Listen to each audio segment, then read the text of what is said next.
Welcome to Your Pharmacy Career podcast, proudly brought to you by Ravens Recruitment, Australia's leading specialist pharmacy recruitment agency. The podcast series is being created to shine a light on the diverse and inspiring careers of Australia's pharmacists. Each episode will focus on the varied career opportunities within the pharmacy industry by exploring the career paths taken by leaders in the fields of community pharmacy, hospital, industry, government and professional organisations. Careers never follow a defined path. Everyone's story is different and unique in their own way. The podcast series will help you discover the world of opportunities that exist and reveal pathways to achieve your dreams and aspirations. Whether you are a pharmacy student, early career pharmacist, or simply looking for a change at any stage of your career, the podcast series is designed to help you navigate ways into a career and a life that you love.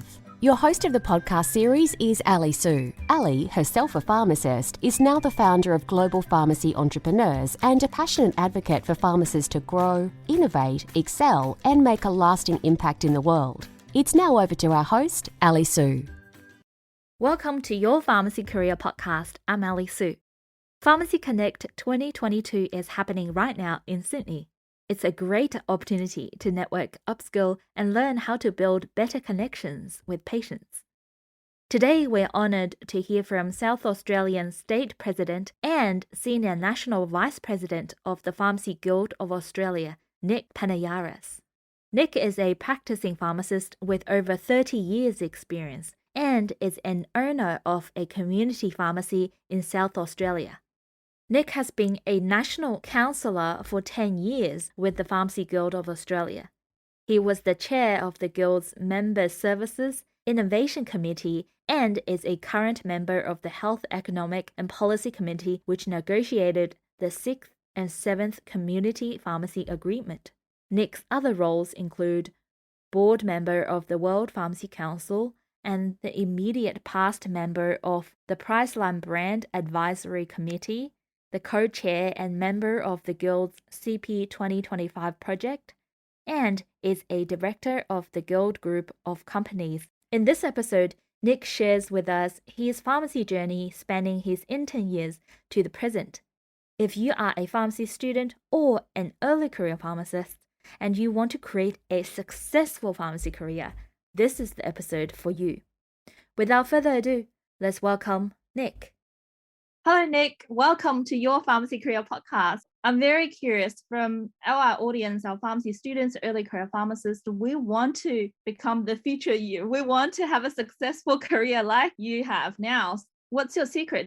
Why did you get into pharmacy?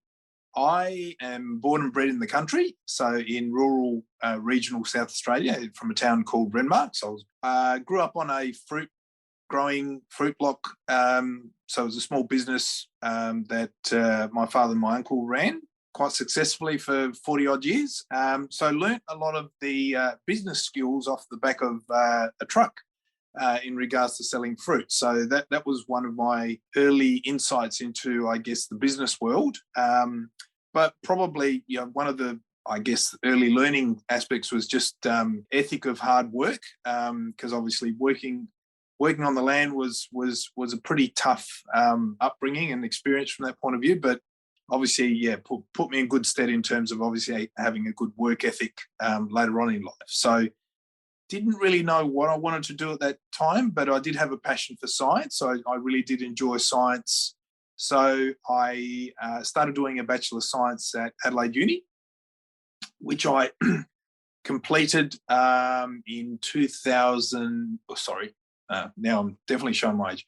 In 1987, when I finished, I majored in pharmacology and physiology, and I guess it was the combination of my upbringing and business interests with my passion for pharmacology that I then thought, well, what am I going to do with myself? Pharmacy seemed like the right career at that point in time in terms of obviously blending the two together. So I transferred into pharmacy and then completed my pharmacy degree 3 years later and started my career as a pharmacist in 1990, I think that was, as an intern. So I worked as an employee pharmacist for 7 years, a bit all over the place. I did a fair bit of relieving, around the place, rural, regional for national pharmacies. Took on a full-time manager's role in 1995 in managing a pharmacy in the northern suburbs of Adelaide, and entered my first venture into business ownership in 1997,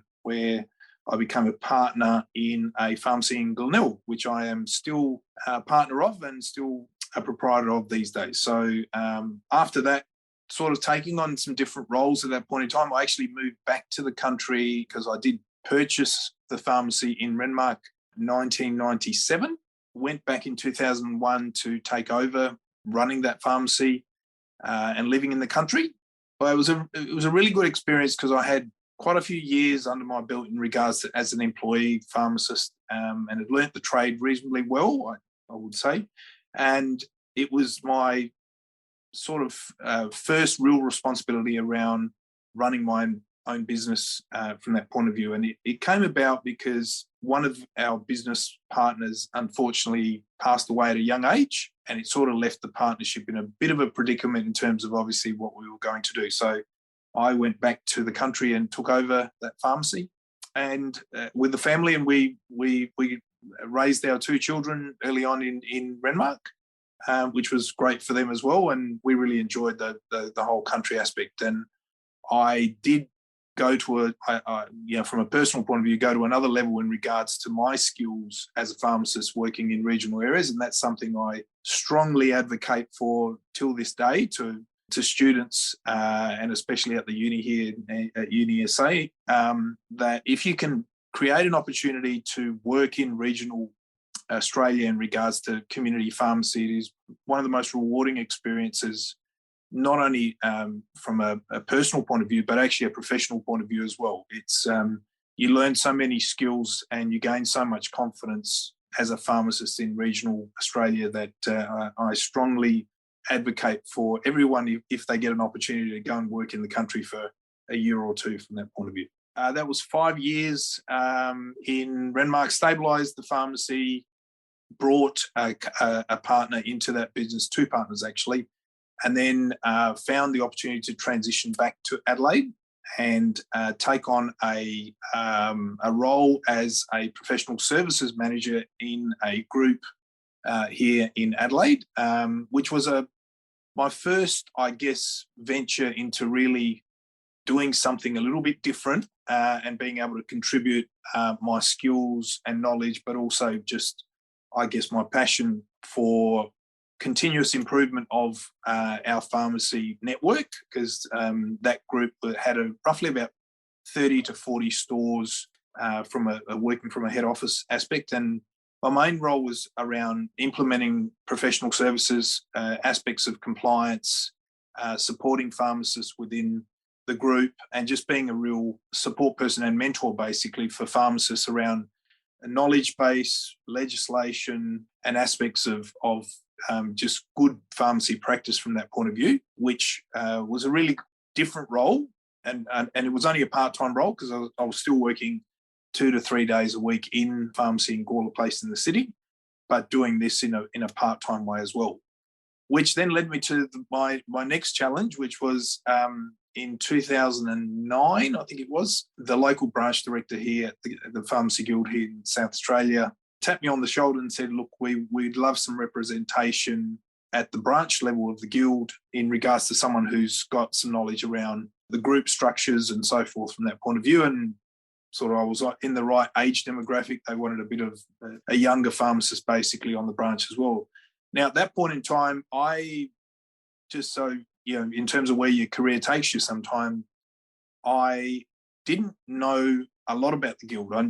Clearly, I was a guild member at the time. I knew the guild was a representative body for the owners and so forth from that point, but I didn't really know a lot about the guild outside of that, in terms of obviously, apart from the services and the support it provided members. So that was so I really didn't know what I was getting into, to be honest with you. But I thought, look, it was the next extension to being involved at an industry level. And again, it's one of the things, I guess, that I used to always push myself with in terms of boundaries of what can I do next. I used to get bored quite quickly. So if I wasn't doing relays, shop fits, designs, which was part of the professional services role, it was then, well, where else can I sort of make a difference or improve something and gain some knowledge, but also impart my skills and experience around, at the time I'd probably worked,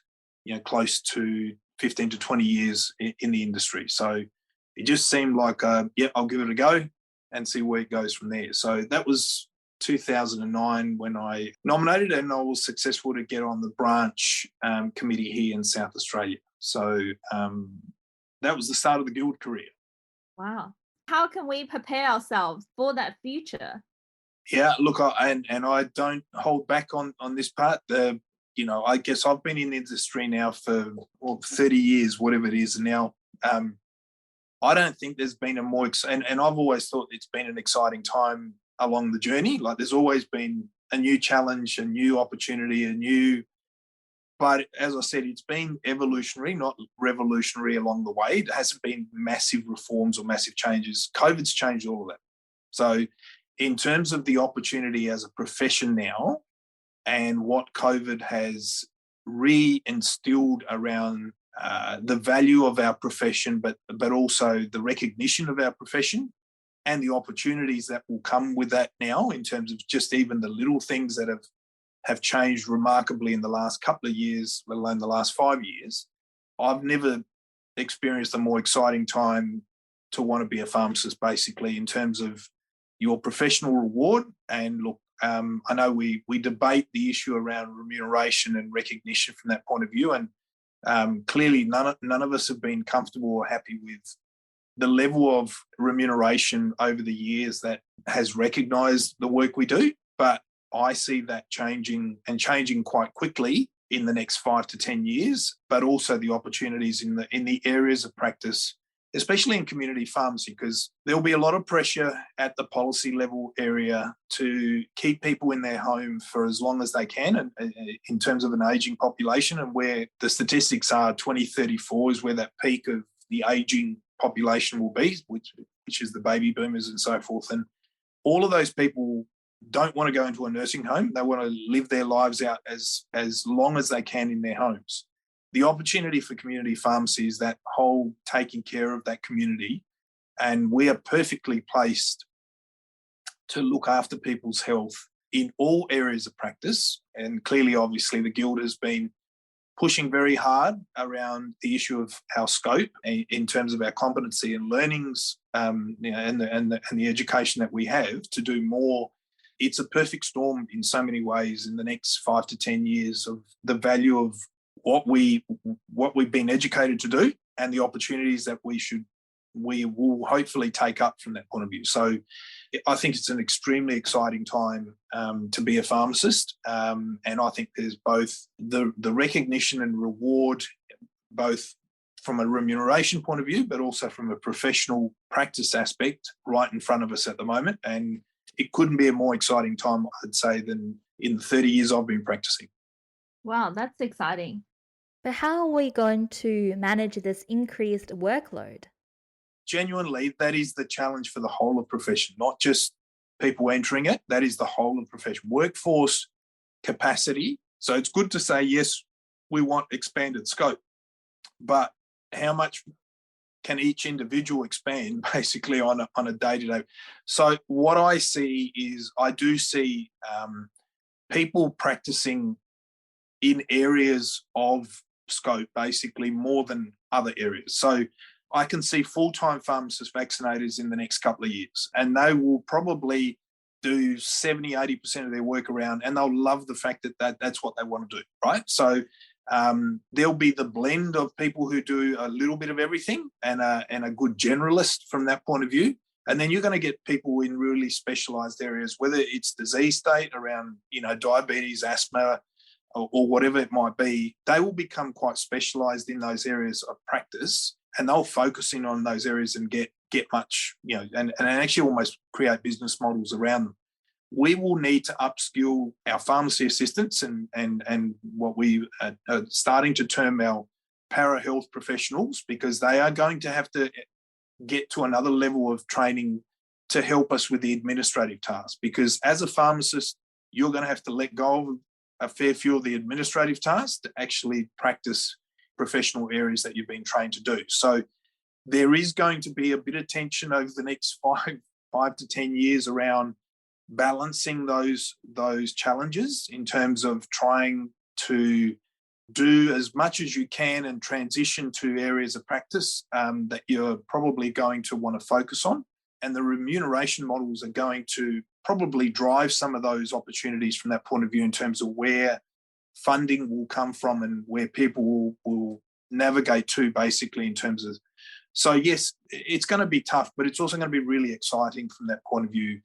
I guess, look, one of the things I really push hard with early career pharmacists and pharmacists who've entered the workforce, don't be shy in really having a go and being proactive with a pharmacy owner or proprietor in engaging around what you think you can bring to the pharmacy practice itself in regards to your skills and capacity from that point of view. And it is ripe, I think, at the moment where we don't have, as owners, all the answers. You guys have got a lot of more knowledge than probably what we ever had.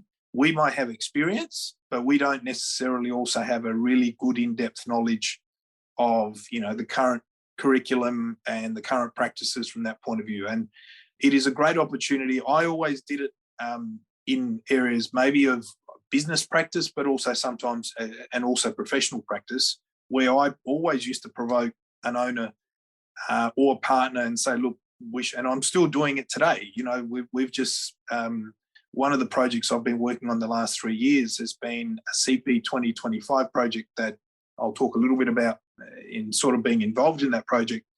But we transformed our pharmacy, from what you would call an average-looking, run-of-the-mill, pharmacy that did a little bit of everything, and it had a little bit of everything, from what I would call a standard-looking pharmacy to now one which is a complete health destination, where it has nothing but health products. It does not have cosmetics. It does not have fragrances. It is a complete health destination, very different format, very exciting format in an area where it's really, really competitive, and you've got 7 other pharmacies within 500 metres. And we've managed to not only double our turnover in 2 years, but we've also just, from a practicing aspect, just got so much reward now in terms of, we used to have 1 pharmacist. We've got now 3.5 pharmacists working full time. They love working in that environment. It is just all health discussions related practice, basically. And a lot more of those models will develop and evolve, especially over the next 5 to 10 years, because those opportunities are going to be there around, where the funding is going to be. So one of my key messages to students and or early career pharmacists that are out in the workforce, don't wait to necessarily be told what to do. Actually, you've got a lot of knowledge and opportunity to actually be proactive around an engagement with a pharmacy owner. And if you don't get the right response, then you've got a wonderful opportunity at the moment in terms of supply and demand, where you are in such huge demand at the moment that, you move to somewhere else that basically is going to be receptive to the way you want to practice. Wow, that's great. How do you choose your business partners? I probably confuse people at the interview stage because they can never work out why I don't ask them any questions around their academic successes or results. So I don't ask any prospective employee, how did you go at uni, or, what type of marks did you get or whatever, because that's actually almost irrelevant in my case. I look for people who are going to be able to work with me and who are going to fit in my team. So the fact that you are a registered pharmacist and you've passed that point and someone's registered you and made sure you are competent to be a pharmacist and you've passed all the requirements around that point of view, to me, whether you're the top 10% of student or someone who's just simply got over the line, is not really that important to me. What is important, and the questions I ask in a lot of interviews, is I try and get in people's heads to work out what type of personality they are. Are they going to fit in within my team, and have they got the right assets around the fact of wanting to be progressive, proactive, really engage with patients and customers, but also actually want to contribute, and make a difference from that point of view, whether it be directly or indirectly from that point of view. And I think a lot more owners are doing that now, because it's not a matter of, yes, you're good at your job. You need to be more than good at your job. You actually need to be passionate around what you do. Mm. I'll give you from 2009 to where we are today, just a quick glimpse of what my Guild career has been, because I think that's a really quick understanding of the other opportunity. There's the early career stuff and the establishment of your life and practice and experience as a pharmacist, as a working community pharmacist.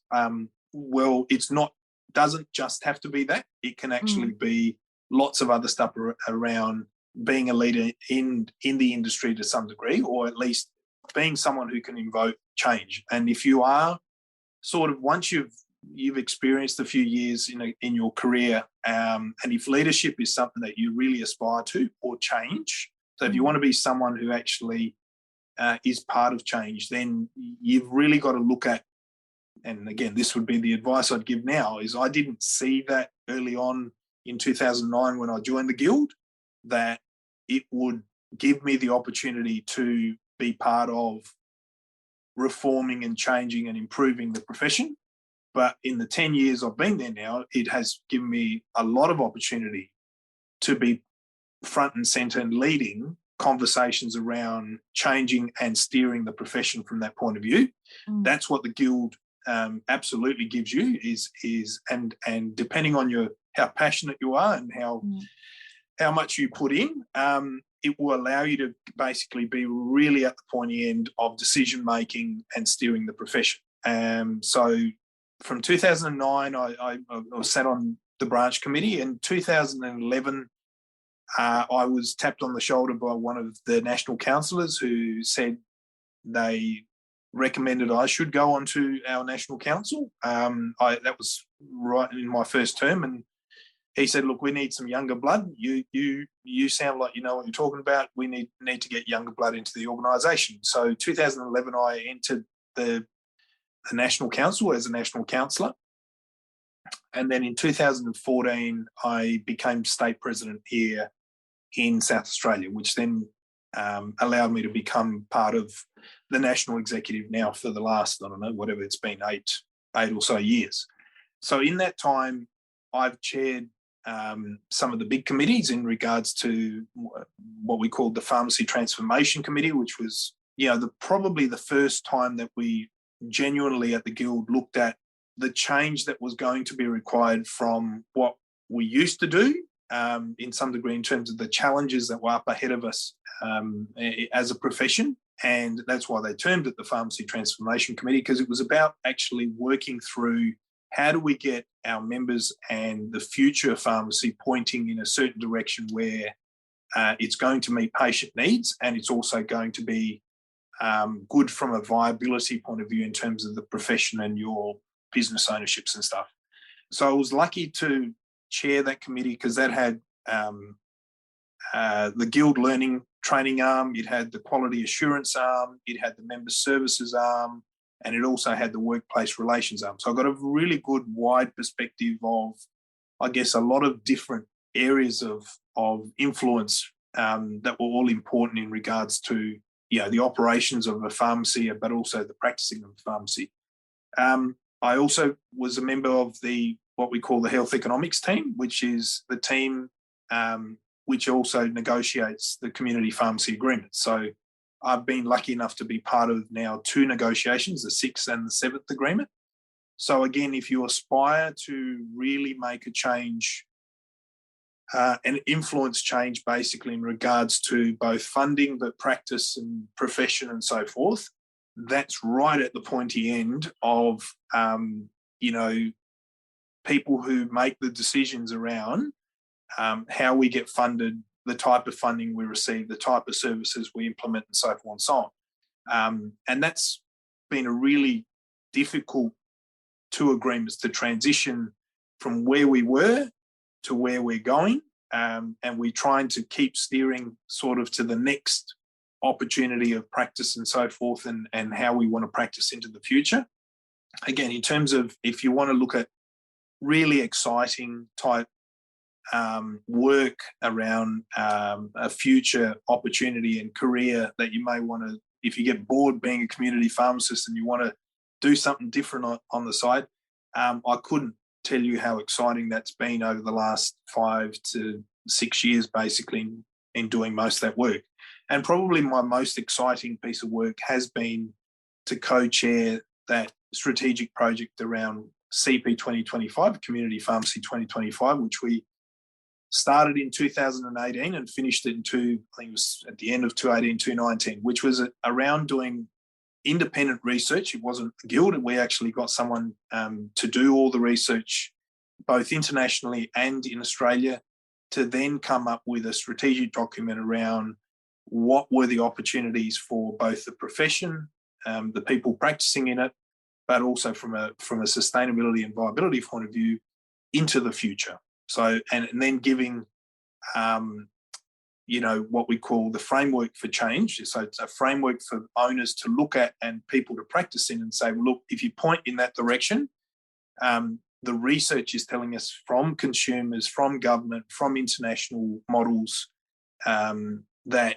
there is where the opportunity lies in Australia based on our demographics and disease states and opportunities and so forth. And that project was I was very strong and passionate around making sure that project not only got off the ground, but actually was embedded and is still embedded as part of the Guild strategic plan into the future, because there were a lot of skeptics, even from within, let alone without, around whether it was, really something that members would follow and or direct the profession from that point of view. But history now tells us it has been a great document and a great piece of work around providing guidance and vision around, where the opportunities are for the profession, but also from a business aspect as well. So in just a quick summary of those 10 years, I just use that as an example of,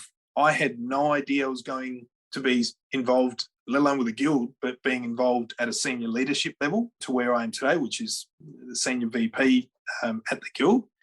Had no aspirations, had no indication that, I might do that one day. I sort of fell into it, but then grabbed it with both hands, and would highly recommend to anyone who aspires to, one, playing a significant role in the profession, someone who's passionate around leading the profession or getting involved at a real significant change, that's the sort of opportunities you can harness and look towards. Maybe not really, really early in your career, but if you're quite passionate about it, it can happen quite quickly as well. And it just gives you a whole different perspective on, the opportunities around what you can do in our great profession. Wow, thank you so much. I think that's something from a student in an early career pharmacist point of view, we don't know what you can see from the top. And so can anyone get involved, and do they have to be owners to get involved? Look, at the Guild level, yes. When you're talking about National Council and at that level, yes, you need to be an owner, I guess, from that point of view. But again, this is where I'll just come back to, I guess, the recognition of, and I know we have a lot of debates especially at the early career aspects, because I have a lot of those debates, and I'm doing a lot of that work with NAPSA and even our local SAPSA branch here, around the myth-busting aspects of community pharmacy, and whether it's, seen as a career pathway in its own right, and whether it's better, worse, not as recognised as maybe hospital pharmacy these days and so forth. And I don't bag hospital pharmacy. I think those, there's areas of practice people will gravitate to in terms of where they like to practice from that point of view. All I say to those people is to understand that community pharmacy is a great career pathway. In terms of its rewarding aspects, I still have patients and children that in 1998, I remember, serving at my Glenelg pharmacy too, and I still see them today. I've been on their journey and have probably made a difference to their lives at some point in time and managed their health and conditions. I still have lots of people I walk down the street in Renmark who when I worked there for 5 years, who still bump into me, and you can genuinely make a real big difference in people's lives in community pharmacy, because you can actually not only work with them, track with them, but actually influence change around their health from that point of view. So, and that's just the professional part of the reward. In terms of the remuneration side of it, yes, you can either do that as an employee, and the value of an employee is only determined by what you contribute to the practice itself, and owners will reward you very, very well as an employee pharmacist if you genuinely are a significant part of that business. But if you become an owner, then there's a different level of reward basically from that point of view in regards to those opportunities in terms of revenue and remuneration from that point of view. And then if you become an owner, as I just articulated previously, the opportunities are then you can actually put yourself up there if you want to go into a leadership role at the Guild as well. Thank you so much, Nick. Really articulated so well the whole journey, from your start until now. Thank you so much for your time. No worries, Ali. Thank you for listening to this episode of the Your Pharmacy Career podcast, proudly brought to you by Ravens Recruitment, Australia's leading specialist pharmacy recruitment agency. If you enjoyed this episode and know anyone else who you think would benefit from it, we would be grateful if you could share it with them. Together, we help even more pharmacists develop a career and life they love. If you have any questions or suggestions about future podcast episodes, please reach out to us via email info@ravensrecruitment.com.au.